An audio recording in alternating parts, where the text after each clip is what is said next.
ማክስ ሊያድናቸው ያልቻላቸው ሰዎች ትዝታ የሚረብሸው አስከፊ ሁኔታዎች አሸናፊ ተይዞ ወደ ጦር መሪ ኢሞርተር ጆ ማዕከላዊ ምሽግ ይወሰዳል።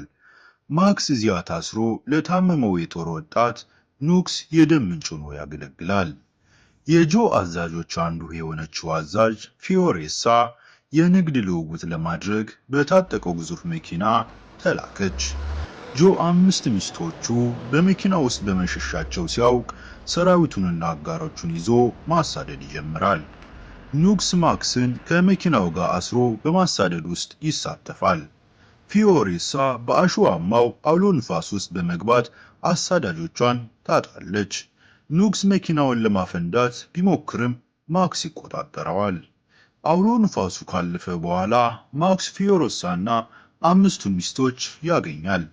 መጀመሪያ ላይ ማክስ መኪናውን ለመስረቅ ይሞክራል።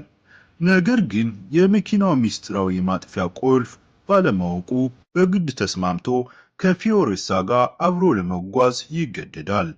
ኑክስ በድጋሜ ጥቃት ለመፈጸም ቢሞክርም ይሸነፍና ይጣላል። ፊዮሬሳ በገደል ውስጥ ለማለፍ ከሞተር ሳይክል ነጂዎች ቡድን ጋር ስምምነት ብታደርግም የጆ ጦር ሲመጣ ስምምነቱ ይፈርሳል። የሞተር ሳይክል ነጂዎች ገደሉን አፍርሰው መንገድ ይዘረጋሉ። ኢሞርተር ጆ ግዙፍ በሆነ የጭራቅ መኪና ማገጃውን አልፎ ይደርስባቸዋል። በዚያም ፍልሚያ አንጋድሮ ከመኪናው ወድቃ በጆ ትገደላለች።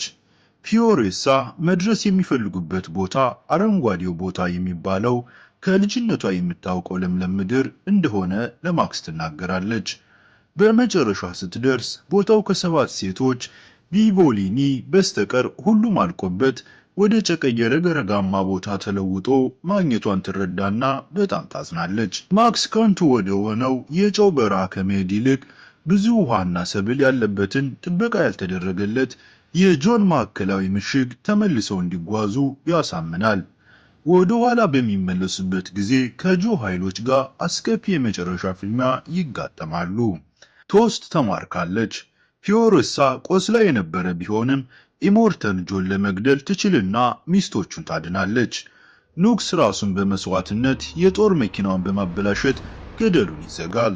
ይህም የጆን ልጅም ይገደላል።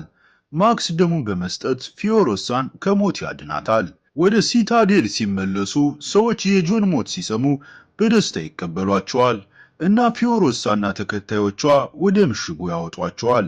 ማክስ ፊዮሬሳን በአይኑ ተመልክቶ በሕዝብ ውስጥ ጠፍቶ ይሄዳል። እና ፊልሙ በዚህ ያበቃል። እናመሰግናለን። ተጨማሪ ፊልሞችን ስትፈልጉ ሰብስክራይብ ያድርጉና ይከታተሉን።